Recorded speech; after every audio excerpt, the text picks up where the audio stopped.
Hey guys, how's it going? This is Natinator, and welcome back to the fourth installment of the 5-part series, Bedtime. This part is titled, Something Wicked This Way Comes. I'm really loving this series, so kudos to the author, Michael Whitehouse. Now, as always, turn out the lights, get comfortable, and let the story continue. Last night was the most heart-wrenching and frightening of my life. So much so that I can barely bring myself to contemplate it. By now, I will have submitted what occurred during my visit to that cursed place I once called home, a place which heralded the return of my childhood fears. No matter what foul thing befell me then, nothing could have prepared me for last night. After waking up to the chilling sight of that toy soldier, bitten in half, I found that the window to my bedroom was slightly ajar. On closer inspection, it looked entirely as if the window had been prized open from outside. The latches were bent back, out of position, as if subjected to an unrestricted, unbound brute force. From the outside looking in, I could see 3 indentations where the unwelcome housebreaker had used some kind of tool to leverage the window unnaturally away from its latch. What was peculiar about these markings was that they seemed to cut across the outside of the window frame like an old, uneven razor, unlike a crowbar or other implement which would have merely left a dent where it had been used as a wedge to force the window open. Nothing had been stolen, and I attempted to rationalize the markings on the window as human-made, and not claw-like as they appeared to be. The toy soldier returned to me so violently, I could not explain. My heart sank at the very thought of it. I knew it was a message, but it seemed to me to be more of a twisted joke, announcing the arrival of my childhood predator, rather than something to be puzzled over or interpreted. I spent the morning checking each room of my house and its contents.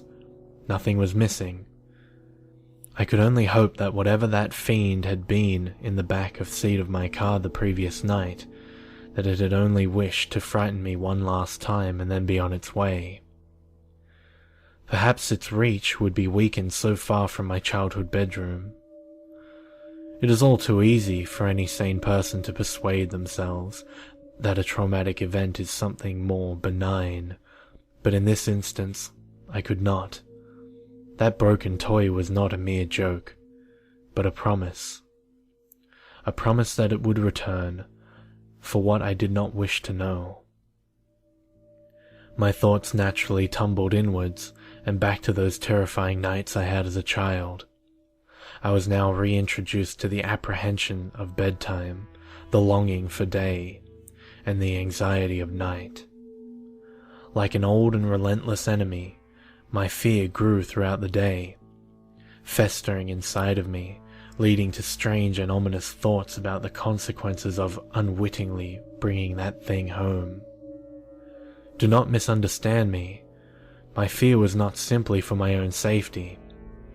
As a child, I believed that my nightly visitor was transfixed and consumed by wanting me, but I did not feel that my loved ones were in any danger. This, however, had changed. I did worry. This time I did feel nothing but fear for my loved ones. Because you see, I do not live alone. My girlfriend and I moved in together over 2 years ago. I've caused enough damage now that I do not wish to speak her name and will simply refer to her as Mary. Mary and I had had a happy existence, and in fact, we were very much in love. This coming Christmas morning I was going to propose to her, but that beautiful moment has now been bitterly taken away from me by that rancid abomination. I knew that Mary would be home that evening. She works in events and promotion, and as a result, is often away from home for days at a time, traveling around the country, coordinating various conferences and exhibitions. I do not complain about this, as she and I both know that I am a solitary character, and that the odd few days of solitude normally do me good, allowing me to dive headlong into my writing, absorbing each and every word, undisturbed. Despite this, I always miss her, and with the events of the past week, reliving those torturous nights, and then allowing them to return, I had missed her far more acutely than I had ever previously done so. She arrived at around 6 p.m. and I greeted her with a smile, a warm embrace, and a passionate kiss. I tried to hide my perturbed state of mind from her, but Mary knows me better than anyone I've ever met, and immediately inquired, "What's wrong?" I tripped and fumbled through my words as I explained to her that I had written a story about my childhood, and that exploring those dark and twisted memories had left me distraught. Mary has an incredibly caring nature, and she immediately lay her suitcases and bag on the floor, sat me down on our couch, and with her soft and gentle way, asked me to talk about the whole ordeal. But I couldn't. I couldn't mention this thing, this wretch which had now found its way to our home, an invisible and twisted invader, which had been led here by my idiotic curiosity. At the time I felt that she would think me mad, but now how I wish I had told her the truth. If there's one thing more damaging to a relationship than a lie, it is a half-truth. Not because it's deceitful, but because it is a corruption of the truth, perverted and abused to suit the teller's needs. I told her my half-truth. I told her about my story, that of the thing in the narrow room and the watcher at the end of my bed, but that is where the truth ended and a lie began. I deliberately and deceitfully mentioned that it was of course just my imagination as a child, and neglected to talk of my experiences of returning to the scene of those depraved crimes. Knowing that she would see the damaged window latch and claw marks, I spun my web as I told a grand tale about waking up to a burglar attempting to break into our house and having to chase them away. I was quite the hero. I lied to her, and she showed me great sympathy and kindness for my deception. I was embarrassed by the truth then, and I am ashamed of my lie now. If I had been truthful, then perhaps we could have faced this menace together. But instead, that thing took advantage of my dishonesty and put a wedge between us. The events of last night desecrated the most important thing in the world to me. Nighttime arrived in all of its bleakness and was unwelcome. I lay in the darkness, waiting. Mary was sound asleep next to me, each breath a soothing reminder of companionship, but despite my growing aversion to loneliness, I would have no sleep that night. I knew from experience that when my uninvited guest would show itself, it would do so with subtlety, increasing its grip on me with each visitation, as if requiring time to build up its strength, a leech feeding on my fear of succor. My nerves kept me on edge, which fought back the oncoming onslaught of sleep admirably. In the end, though, biology won, and as my bedside clock lumbered towards 4 a.m., sleep took me. The relaxing blanket of nightly oblivion, anxiety washed away, my worries a distant memory, sinking deeper into the soft mattress below and finally into a long sought for rest. Sleep, no matter how deep, is rarely all-encompassing, for as I hovered over the cusp of a dream, something began to bother me, something invisible, something invasive, yet distant. I slowly opened my eyes and allowed them to adjust to the darkness. Mary lay soundly asleep, and I calmed myself by listening to her breathing in the night. Inhale was followed by exhale, again and again, rhythmically, hypnotically. I began to drift towards sleep once more. But no, there it was. Something else. Distinct, yet undefinable. It was distant, out of the way, almost obscured or smothered as if coming from behind something. I strained my ears in an attempt to define it, but it was all too quiet.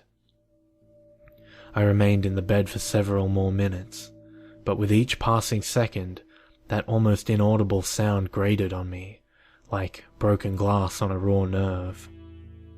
Sleep was now abandoned, and with much frustration, I decided to reluctantly investigate the source of the noise. I sat up in the bed and listened intently. It was unlike any other sound I had ever heard. Quiet, low, but as my mind adjusted to the noise, I slowly began to piece its nature together. It was most certainly obscured by something, but the closest thing I could relate it to was a repetitive murmur. I heard something similar previously when I was a child visiting my grandmother in a nursing home, a place which had left an impression on me.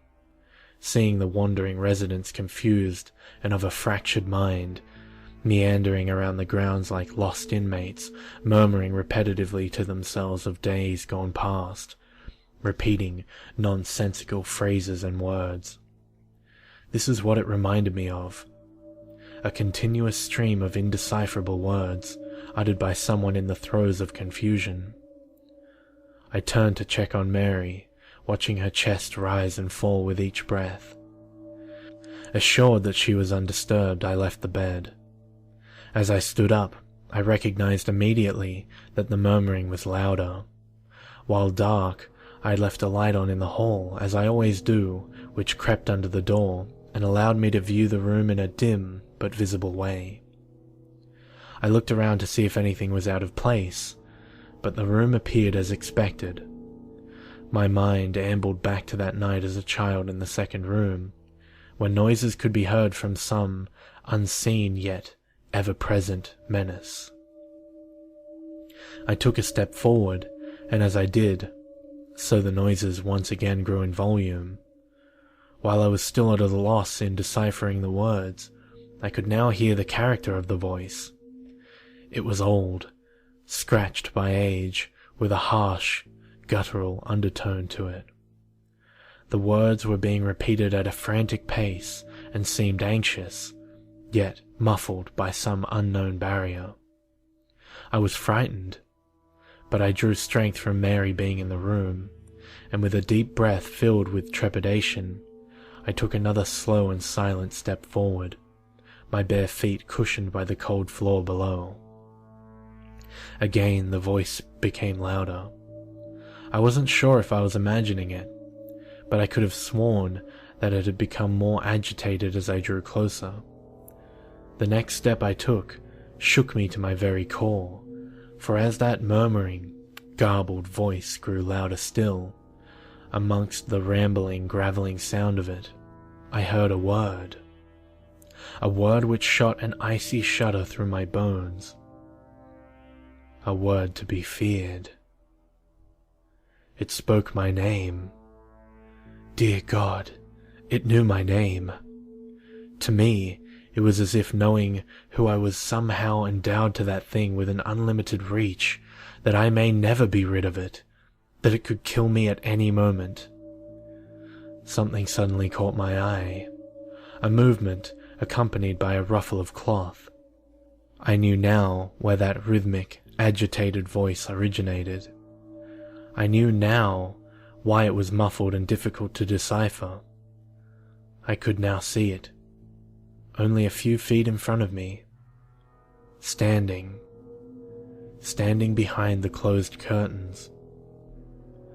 The moon was in its ascendancy outside, and while its glimmer could not entirely penetrate the thick cloth, it could barely and faintly outline the thing watching between my window and the curtains. I cannot now convey the strangeness which then overcame me. My anxiety and terror had heightened, but an unusual compulsion, an untimely sense of purpose took me over. I had to see what it was. I took another tentative step toward the curtains.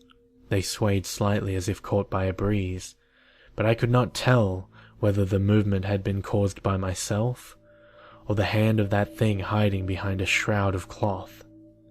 I was now close enough to hear its labored breathing, the displacement of fluid at the back of its throat palpable with each inhalation. This was it. I was going to confront this monstrosity from my past, this tormentor of children, this coward.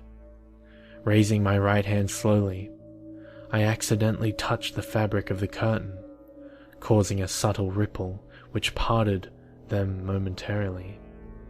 I gasped, for through that momentary slit, only for a moment, I saw it. My God, how can I describe what was standing there? Even now I close my eyes and wish that I could erase it from my memory. It shivered and shook as it continued to murmur, repeating some indecipherable phrase, sounding like a bizarre mixture of numerous languages. Its emaciated skin stretched over an unnatural frame of brittle and prominent bones, vertebrae, ribs, and other inner workings, almost protruding through its paper-thin, pale, languidly pink, and almost bruised-looking husk. As malnourished as it appeared, the stomach was distended in places, and its bony appearance did nothing to diminish the feeling that it was capable of exerting itself with brute, perverted force on any of its victims. Sickness swelled in my stomach. A tainted, offensive smell filled the air, and as it murmured and whispered in the darkness through what sounded like broken, fractured teeth, I could not help but feel pity for this wretch, quivering in the night, as if a victim of a long starvation. I quickly came to my senses, and realized that this thing was not to be pitied, but feared, not to be understood, but exposed. It was not shivering because it was cold. It was shaking with excitement, like a drug addict anticipating their next dose. Standing there, contemplating what I had just seen between the curtains, I once again prepared myself to remove its shrouded, clothed protection, and to reveal it for what it was. A cold-hearted vandal, a prowler of the worst kind, a deviant festering in its own declaration. As I once again raised my hand to draw the curtain, something caught my attention. Its incessantly confused, gravelly and inarticulate whispers squeezed through that broken mouth and uttered the three most terrifying words I have ever heard. "Look behind you." A cold breath slid down the back of my neck. Momentarily I froze, but love is a powerful motivator.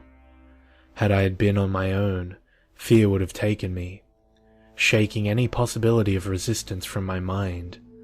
But with Mary sleeping soundly in the same room as that thing, shielding someone I loved from that wretch was my only thought. I turned around slowly, and as I did so, I could hear it wheezing, gasping, groaning for air. At a quarter turn I could smell its breath, the stench of death hang in the air, plague-like and foul. Then I heard another voice. It was not that horror in the darkness, but Mary. She let out a scream which startled and distressed me to my very core, a scream which will haunt me for the very rest of my days. I turned quickly and laid eyes on it, but it wasn't behind me. It was on the bed. It writhed and rasped, wheezing in delight, its bony spine curved with the anguish of countless years protruding through a ragged, torn piece of cloth which hung loosely over its torso in a vain attempt to appear almost human. But was it human? Had it once been human? Or was it something so vile, so despicable, so utterly and sorrowfully contemptible that no man or woman could ever attempt to quantify or understand it? I sprung forwards toward it, grabbing, hitting, pulling at that thing with every ounce of my strength. Its loose skin slipped through my hands. It squeezed and forced Mary's face into her pillow with glee, as its other limbs arched and contorted, tearing at her nightdress, running its long, starved fingers over her naked body with its sordid caress. Mary's screams were muffled by the pillow as I began to fear that she was being suffocated. I shouted, I yelled, I pleaded with that thing to leave her alone, to take me, to do anything it wanted, but that only served to animate the fiend to even greater depths of depravity. It was hurting her, cutting her. My beautiful Mary. Suddenly it stopped attacking her, but it still kept one of its brittle, gangly and gaunt, yet weightless hands on the back of Mary's head, pushing her face further into the pillow. I had my hands around its putrid neck, trying as best I could to strangle the beast, but my efforts were in vain. Its scrawny frame belied its overpowering strength. I watched in sickly disbelief as it began to run its cadaverous fingers through Mary's hair, slowly and almost with affection. I could now hear the twisting and cracking of bone, the popping of cartilage, the snapping of tendons. Thank God it was not coming from Mary. I was now on its back with my arm wrapped around its throat, and my chin rubbing against the abrasive skin of its shoulder as its spine dug sharply into my stomach.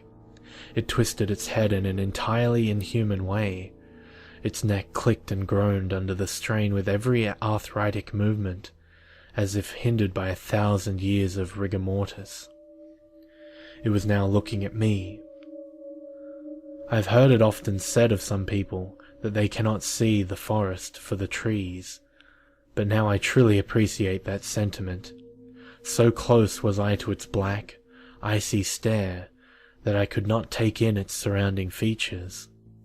I increased my grip, I swore, I screamed. I would have torn its throat out if I could have, but it was all in vain, as it continued to run its scrawny fingers through Mary's hair nonchalantly while looking at me. I don't think I will ever truly recover from the sound which seeped out through what I assumed to be its approximation of a grin, a wheezing sigh, a grunt, something which sounded very close to a sinister, otherworldly laugh. As its face touched mine, its eyes stared deep into me. Not even my reflection was returned. 2 looking glasses into a sanctuary for the dark, devoid of light, happiness, and love. It was staring as if it wished to say something, as if it was trying to communicate a simple idea to me. Malice. With a wrenching, stuttered and violent movement, it tore an entire fistful of hair from Mary's head, leaving behind it an open wound. Then it was gone. Mary did not scream. She merely whimpered. I turned the bedside lamp on, but no words of care or sympathy could console her. She wept uncontrollably. The bed was soaked in blood, which had seeped out from the numerous scratches on her back and the large cut where an entire section of her hair had once been. I hugged her, told her that everything would be all right. Then she looked at me. Looking at her tear-filled eyes, I knew what she thought immediately. She thought I had attacked her, that I had done those terrible things to her. Of all the experiences I have had, the look of betrayal, disgust and contempt on Mary's face will remain the most painful. She's gone. After composing herself, she gathered up some things and left. I tried to explain. I tried to tell her everything that had been happening, but she would not listen. Who would believe such a preposterous story? She simply said that she would not call the police, but that if I ever attempted to contact her, she would do just that. To her, I was the aggressor, not that thing. As she left, she turned to look back at me one last time, and then burst into tears. I now know that I have lost her forever. The woman I love more than anything on this earth thinks I'm a violently hideous human being. If only she could understand that whatever did this, that it was not human, and if it ever was, it had long since abandoned that nature.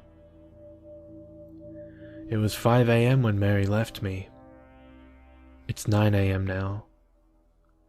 I'm sitting here in the cold light of day at my kitchen table, writing this so that there is some record of what has transpired, so that people know, so that Mary knows, that whatever happens, that whatever occurs from here on in, that it was that despicable creature from my childhood, from that cursed narrow room all those years ago, which rained this misery down upon me, upon us. I must now dispense with the sentiment. I could easily sit here mourning the loss of my relationship with Mary, or I could allow myself to be overcome with fear, to do nothing. But that simply will not do. I can hear the laughter of my neighbor's children outside. At different stages in my life, I remember that same feeling of joy and happiness from something as simple as playing with friends, or climbing a tree, or kissing the woman you love, or even drifting off to sleep at bedtime to dream of what could be, in the safety of a happy home. Memories. Only memories. I fear I will never experience that happiness again. This thing has broken me, but I am resolute. Whatever that hideous wretch has in store, whatever it desires to do with me, I will not allow that thing to harm another person, or to invade another child's life as it did mine all those years ago. I must leave you all now, as there is much to be done before it gets dark, before it returns. My plans are made, and with any luck they will succeed. I wish I could say we will speak again, but I think that is unlikely. I hope you understand what must be done, because tonight I'm going to kill it.